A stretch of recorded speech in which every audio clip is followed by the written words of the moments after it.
Hi friends, मैं देव sir the redefine academy से। आज हम बात करेंगे chapter number 4, linear equation and inequalities in two variable. ये मैक्सिमम 6 मार्क्स का पेपर में आता है, तो बड़ा इम्पोर्टेंट चैप्टर है। कुछ नहीं है, बस इसमें सबसे इजी चैप्टर भी यही है। आराम से बच्चा 2 मार्क्स या 6 मार्क्स प्राप्त कर सकता है। बेसिक नंबर 1 की बात करते हैं अपन। पहले तो चैप्टर का जो नाम है उसको क्लियर करते हैं। दो चर यानी टू वेरिएबल। तो दो चर का मतलब क्या है? दो चर, टू वेरिएबल। इसका मीनिंग क्या है? वेरिएबल आप जानते होंगे, हम वेरिएबल को अल्फ़ाबेटिकली डिनोट करते हैं। जैसे यहाँ लिखा हुआ है 2x+3 = 0। तो यहाँ पे वेरिएबल क्या होगा? x। तो यहाँ पे टू वेरिएबल यानी दो दो वेरिएबल होंगे, दो अल्फ़ाबेट होंगे। जैसे कि 2x+3y -5 = 0। तो ये टू वेरिएबल वाली इक्वेशन होगी। तो यहाँ पे दो चर का मतलब तो समझ में आया। सेकंड अगर हम बात करें, फर्स्ट एरो, सेकंड एरो, रैखिक समीकरण यानी लीनियर इक्वेशन। अब इसका मीनिंग समझो। रैखिक समीकरण यानी लीनियर इक्वेशन। अब ये क्या चीज़ होती है? जब आप ये जो टू वेरिएबल की या फिर किसी भी तरह की इक्वेशंस की जब ये बनाते हो ग्राफ ग्राफ पेपर पर, तो उनका जो ग्राफ बनता है वो लीनियर बनता है। लीनियर का मतलब होता है, रैखिक का मतलब होता है एक सीधी लाइन में। ऐसा कैसे भी बन सकता है, तिरछा बन सकता है, मतलब एक सीधी लाइन होनी चाहिए, कर्व्ड लाइन नहीं होनी चाहिए। इस टाइप का नहीं होना चाहिए, ऐसी सीधी लाइन होनी चाहिए। तो इसे हम लीनियर इक्वेशंस के ग्राफ बोलते हैं, जिनका ग्राफ हमेशा सीधा बना है। ठीक है। नेक्स्ट, इसके बाद है इसमें समीकरण और असमीका। समीकरण एंड असमीका, इक्वेशन एंड इनइक्वालिटी। ठीक है। इसमें क्या डिफरेंस है? ये ज़्यादा अच्छा है। इक्वेशन का मीनिंग है जहाँ =0 लगे किसी भी इक्वेशन। इक्वेशन जब कहलाती है जब =0 लगता है। इनइक्वालिटी में आपको ऐसे साइन देखने को मिलेंगे, ये ग्रेटर देन का, less than, greater than equal to, less than equal to, ये इस टाइप के साइन देखने को मिलते हैं। तो इन चारों साइनों, ये साइन देखने को मिलते हैं, इन्हें बोलते हैं हम असमीका यानी इनइक्वलिटीज। ठीक है। तो ये फर्स्ट बेसिक अपना कंप्लीट होता है। नेक्स्ट हम बात करते हैं बेसिक नंबर 2। मुझे दो युगपत समीकरण यानी सिमुलटेनियस लीनियर इक्वेशन दी गई है टू वेरिएबल की। जैसे कि मैं मान लेता हूँ a1x + b1y + c1 = 0। ये एक इक्वेशन है। एक और है a2x + b2y + c2 = 0। अब जो एक टेबल बनाने जा रहा हूँ वो बहुत इंपॉर्टेंट है, ध्यान से सुना। केस नंबर 1, चार केस की बात करेंगे पर 3-4 केस की इम्पोर्टेंट है यार। आपको इनके एक्स के कोफिशिएंट का रेशो a1/a2 निकालना है, b1/b2 भी निकालना, c1/c2 भी निकालना है। फर्स्ट केस में अगर a1/a2 not equal to b1/b2 आ जाता है तो ये कंडीशन कहलाती है मेरी इंटरसेक्टिंग लाइंस की। इस केस में कैसे कैसे लाइन बनेगी? प्रतिच्छेदी रेखा है, प्रतिच्छेदी रेखा, इंटरसेक्टिंग लाइंस। ठीक है। यानी ग्राफ किस तरह का होगा इसका? इस टाइप से होगा, जैसे एक लाइन यूँ गई तो दूसरी लाइन यूँ जाएगी, इंटरसेक्ट करेगी। और इस केस में जहाँ पे इंटरसेक्ट हुआ है उस पॉइंट को मैं मान लेता हूँ जैसे P(x, y)। तो ये P(x, y) ही इसका सॉल्यूशन होगा। यहाँ पे ये आंसर दे देगा इंटरसेक्टिंग पॉइंट को। और जब भी मुझे कहीं इंटरसेक्टिंग मिलता है, इंटरसेक्ट होती है लाइन है, तो उस केस को हम बोलते हैं संगत। क्या कहेंगे, दोनों लाइनें क्या है, संगत है, यानी कोइंसिडेंट है। समीकरण कैसी है, कोइंसिडेंट, सॉरी कंसिस्टेंट है। ठीक है। अगर मुझे कहीं पे भी इंटरसेक्टिंग यानी कोई सॉल्यूशन मिल जाता है तो उस कंडीशन को हम कहते हैं संगत यानी कंसिस्टेंट। ठीक है। केस नंबर 2, केस 2, इस केस में क्या होगा, A1/A2 बराबर आ जाएगा B1/B2, बट C1/C2 के बराबर नहीं आएगा। तो इस वाले केस को हम कहते हैं, इस केस में जो ग्राफ बनेगा वो बनेगा समांतर रेखाएं यानी पैरेलल लाइंस, समांतर रेखाएं, पैरेलल लाइंस। फोटो किस तरह का आएगा उस ग्राफ का, ऐसे पैरेलल लाइंस जाएगी। ठीक है। इस केस में क्या इनका कहीं इंटरसेक्ट हुआ, कहीं टच हुई? अगर ये टच नहीं हुई तो इस केस में कोई सॉल्यूशन ही नहीं मिलेगा। तो इस केस में क्या आएगा, नो सॉल्यूशन, कोई हल नहीं। अब एक चीज़ याद रखना, संगत, अगर कोई भी सॉल्यूशन मिल जाता है तो उसे संगत बोलते हैं, और कोई भी सॉल्यूशन नहीं मिलता तो उसे असंगत बोलते हैं, असंगत, इनकंसिस्टेंट। ये पूछता है क्वेश्चन में कि ये कंसिस्टेंट है या इनकंसिस्टेंट है, तो आपको बताना होगा इस तरह से। ठीक है। केस नंबर 3,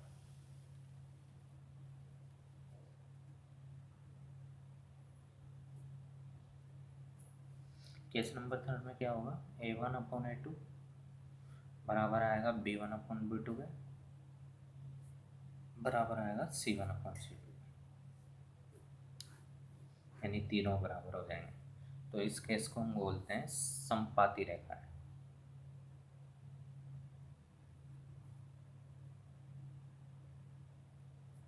यानी कोइंसिडेंट लाइंस,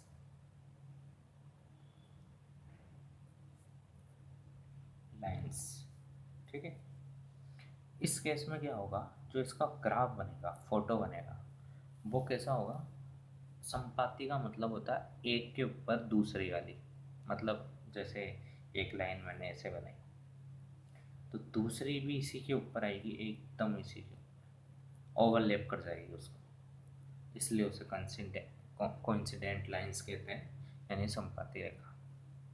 इस केस में सॉल्यूशन कितने मिलने वाले हैं, जहाँ जहाँ वो टच होती है यानी इंटरसेक्ट करती है, टच भी होती है, वहाँ एक सॉल्यूशन मिल जाता है। तो ये यहाँ पे भी टच कर रही है, यहाँ पे भी टच करती है, यहाँ पे हर जगह टच करती हुई जाएगी। तो इस केस में कितने सॉल्यूशन मिलेंगे, इनफाइनाइट सॉल्यूशन, अनंत हल।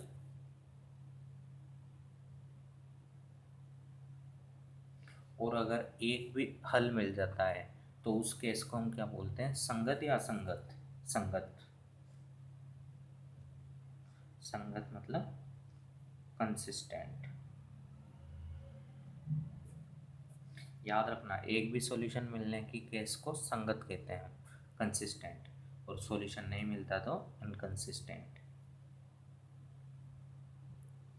नेक्स्ट है बेसिक नंबर 3, आलेख विधि यानी ग्राफिकल मेथड। इसको हम 9th क्लास में भी कर चुके हैं, बोर्ड में फिक्स यहीं से एक क्वेश्चन आता है 6 मार्क्स का, इम्पोर्टेंट। ठीक है। तो एक एग्जांपल ले लेते हैं, उसके थ्रू आप इस प्रोसेस को समझना। 9th में भी आपने इस टाइप के क्वेश्चन किए होते हैं। 2x + 3y बराबर दे रखा है आपको 13, और 5x - 2y बराबर दे रखा है आपको 4। आपसे कहा गया है कि इसे ग्राफिकल मेथड से सोल्व करें, है ना, आलेख विधि से। सबसे पहले आपको क्या करना होगा, समीकरण नंबर 1 इसे देना है, समीकरण नंबर 2 इसे देना है। ठीक है। अब समीकरण नंबर 1 को उठा लो पहले सॉल्यूशन के लिए। समीकरण number by equation number 2x + 3y = 13 लिखा हुआ है। अब यहाँ पे कई बार बच्चों को क्लिक नहीं होता करना क्या है, कैसे करें, एक्स को उधर, वाई को उधर भेजें, एक्स को उधर भेजें। तो आप सबसे अच्छा मेथड है जो मैं बताने वाला हूँ, स्मॉल और लार्जर नंबर का पता लगाओ पहले। यहाँ स्मॉल है 2 और 3, एक्स और वाई के साथ जो कोफिशेंट है यानी गुणांक है उनमें स्मॉल कौन सा है और लार्जर कौन सा है वो पता लगा लेना। तो एक्स के साथ तो स्मॉल नंबर है, वाई के साथ लार्जर नंबर है।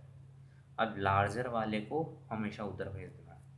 तो 2x को यहीं रखो, ये प्लस का 3y उधर जाएगा तो माइनस का 3y, ठीक है। और x के साथ जो इंटू में वो नीचे चला जाएगा अपॉन में, तो x बराबर 13 - 3y अपॉन 2। अब ये वो इक्वेशन आ गई जो हमें एक टेबल फुलफिल कराएगी जिसमें x और y की वैल्यू आएंगी। 2 वैल्यू निकालना बहुत होता है, आप बस x और y की 2 वैल्यू निकाल लें, ठीक है। फर्स्ट यहाँ पे y में x बराबर y बराबर आपको कुछ ऐसी वैल्यू रखनी है जो रखने पर x बराबर 13 - 3 इंटू यहाँ पर कुछ वैल्यू रखेंगे अपन अपॉन 2 करने पर एक फिक्स वैल्यू आ जाए मेरे पास।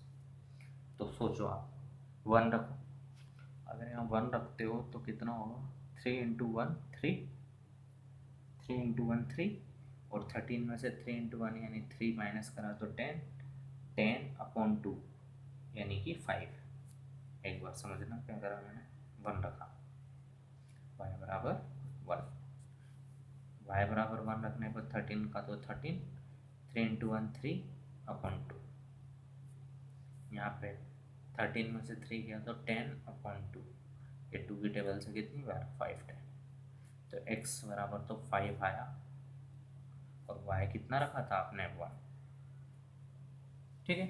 इसी तरह और क्या वैल्यू रख सकते हैं अपन, अगर अपन यहाँ 2 रखते हैं तो 2 रखने पे क्या होता है, वैसे 3 भी रख सकते, 1 भी रख सकते हैं, माइनस का 2 रखो तो 2 कितना होगा, 3 इंटू 2 6, 6 अगर 13 में से माइनस होगा तो कितना बचेगा 7, तो वो डिवाइड नहीं होगा 2 से कम्प्लीटली। कुछ और नंबर सोचो जो हम रख सकते हैं, अगर हम 3 रखते हैं, पाई बराबर 3 रखते हैं तो शायद ये डिवाइड हो जाएगा, देखना। x बराबर 13 minus 3 into 3 upon 2, 13 minus 9 upon 2, ये माइनस हुआ तो 4/2 यानी 2। तो आपने y बराबर कितना रखा था 3, x बराबर कितना आया 2, ये मेरी टेबल बन गई।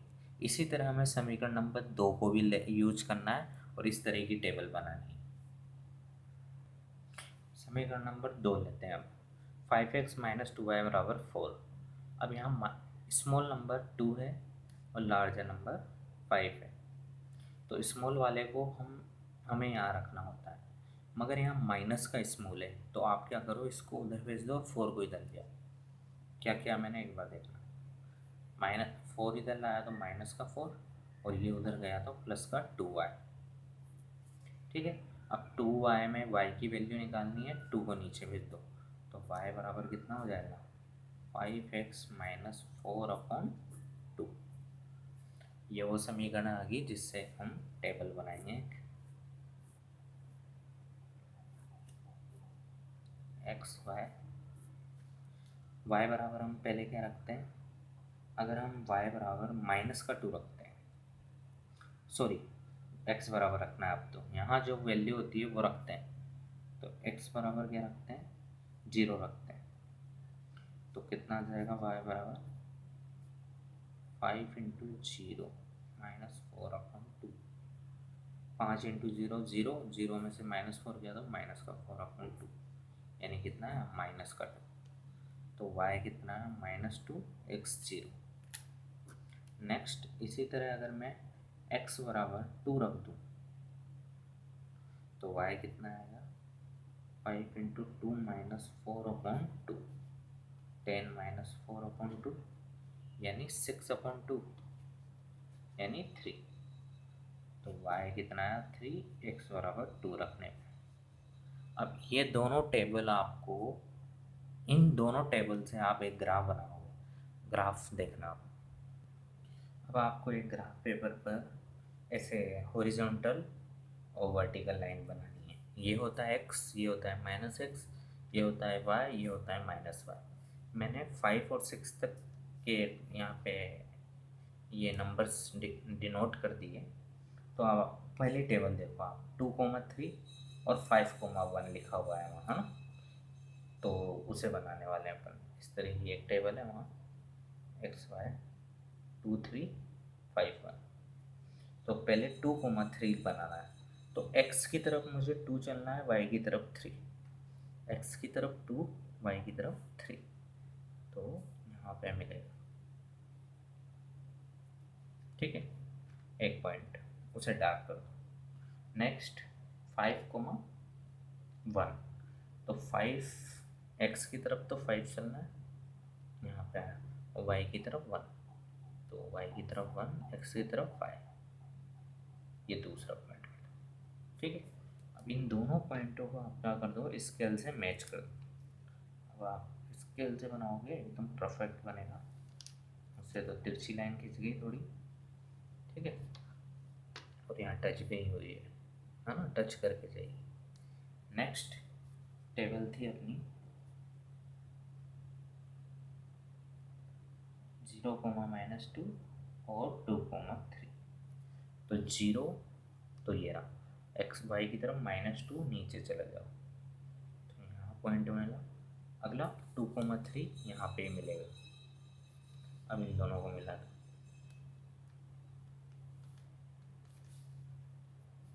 तो ये जो सॉल्यूशन आया वो कितना है मेरा, x तो कितना है 2 और y कितना है 3। हमेशा जो कोऑर्डिनेट होते हैं ये इस तरह से लिखते हैं, वो हमेशा पहले x लिखा जाता है फिर y लिखा जाता है। तो ये मेरा आंसर है, x y बराबर 2,3। ये ग्राफिकल निरूपण से, ग्राफिकल मेथड से हमने इसका सॉल्यूशन निकाला है 2,3। कई बार अभी जो बोर्ड्स में क्वेश्चन आ रहे हैं उसमें वो क्या करता है, ग्राफिकल मेथड से तो आपने निकाल ही दिया आंसर, उसके बाद वो कई बार एक इक्वेशन एक्स्ट्रा देता है, जैसे 3x - 2y बराबर a। अब वो पूछता है a की वैल्यू बताओ, जो सॉल्यूशन आया उनको x और y की वैल्यूओं को रखकर। अब a बराबर भी आपको फाइंड करना होता है।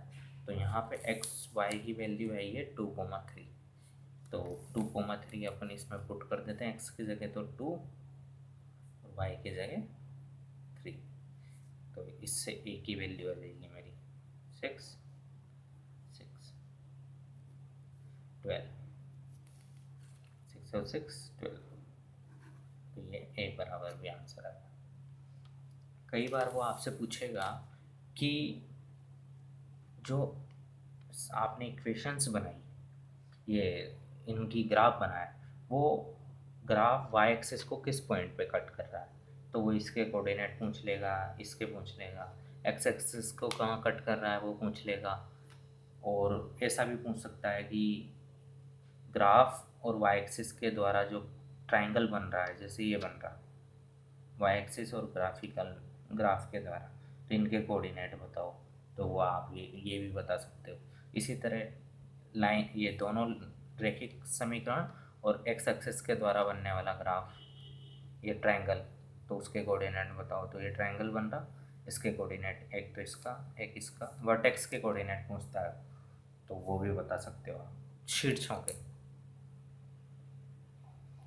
बात करते हैं एक्सरसाइज 4.1 के क्वेश्चन नंबर 1 का फर्स्ट। क्वेश्चन नंबर 1 में कहा गया आपको रेशोज A1/A2, B1/B2, C1/C2 ये पता करके आपको बताना है संगत है समीकरण या असंगत। कंसिस्ट या इनकंसिस्ट, तो संगत और असंगत के लिए मैंने दो ही केस बताए थे, केस नंबर 1 और 3। इस वाले में आएगा संगत वाले में, और केस नंबर 2 जो समांतर यानी पैरेलल वाला केस था, अगर वो आता है तो उसमें असंगत बोल देना। असंगत के लिए A1/A2 equal to B1/B2 not equal to C1/C2 था, और बाकी सभी के लिए संगत बोलना है। बस इस स्पेशल यानी समांतर वाले केस के लिए असंगत बोलना है। तो फर्स्ट क्वेश्चन है 2x - 3y equal to 8, 4x - 6y equal to 9। इसमें क्या करना है आपको, वही A1/A2 निकालो, इसको 1 मान लो, इसको 2 मान लो। इधर बराबर के इधर है तो इधर भी बराबर के इधर होना चाहिए, C1 वाली टर्म, C1 और C2 वाली टर्म। अगर नहीं है तो इधर भी ले सकते हो आप, या तो दोनों को इधर ले लो या दोनों को उधर भेज दो। अब यहाँ पे A1/A2 निकालते हैं, तो A1/A2 बराबर 2/4, 2/4, 2 की टेबल से 1 टाइम, 2 की टेबल से 2 टाइम। नेक्स्ट B1/B2 बराबर -3/-6, माइनस से माइनस गया, 3 से 1 टाइम, 3 से 2 टाइम, यानी A1/A2 बराबर B1/B2 तो आ गया। बट C1/C2 क्या आएगा, क्या 8/9, कोई टेबल से कट ही नहीं रहा। तो यहाँ क्या आया, A1/A2 बराबर B1/B2 not equal to C1/C2। सो हम क्या बोल सकते हैं, ये समीकरण क्या होगी, असंगत होगी। क्यों, क्योंकि पैरेलल का केस हो गया। इनकंसिस्ट इक्वेशन, इनकंसिस्टेंट यानी असंगत। इसी तरह एक फर्स्ट क्वेश्चन के सभी क्वेश्चन इजी हैं। A1/A2 B1/B2 और C1/C2 निकालो, और कंसिस्टेंट इनकंसिस्ट लिखना है, संगत या असंगत। क्वेश्चन नंबर 2 की बात करेंगे। क्वेश्चन नंबर 2 है, ग्राफिकल मेथड से आपको सोल्व करना है। ग्राफिकल मेथड से सोल्व करें क्वेश्चन को, और उसके नेचर को भी बताएं। नेचर यानी उसकी प्रकृति भी बताएं। प्रकृति का मतलब होता है वो इंटरसेक्टिंग है या फिर पैरेलल है या फिर कोइंसिडेंट है, कितने सॉल्यूशन है, ये सब चीज़ बताना, मतलब नेचर का मतलब, प्रकृति का मतलब। तो फर्स्ट क्वेश्चन लेते हैं, x + y बराबर 3 और 3x - 2y बराबर 4। ये क्वेश्चन है, बहुत इजी क्वेश्चन है। यहाँ पे कोई कोफिशिएंट ही नहीं है, तो आप क्या करो, x बराबर समीकरण नंबर 1 ले लो इसे, और इसको दो, 1 में समीकरण नंबर 1 में क्या करें, x बराबर y को उधर भेज दो, 3 - y, टेबल बन जाएगी। बहुत इजी है ये तो। x बराबर y बराबर 0 रख दो, तो x बराबर 3 - 0 यानी 3, x बराबर 3, y बराबर 0। नेक्स्ट y बराबर 1 रख दो, तो x बराबर 3 - 1 यानी 2, 1 रखने पर। इसी तरह नेक्स्ट 3x - 2y बराबर 4 को सोल्व करेंगे। तो इसमें माइनस का 2y है, स्मॉल वाला नंबर उधर भेज दो, 4 को इधर ले आओ। समीकरण नंबर 2, 3x - 2y बराबर 4। तो आपको 2y को उधर भेजना है और 4 को इधर ले आना है, 2 को नीचे, तो y बराबर 3x - 4/2। अब टेबल बनाओ,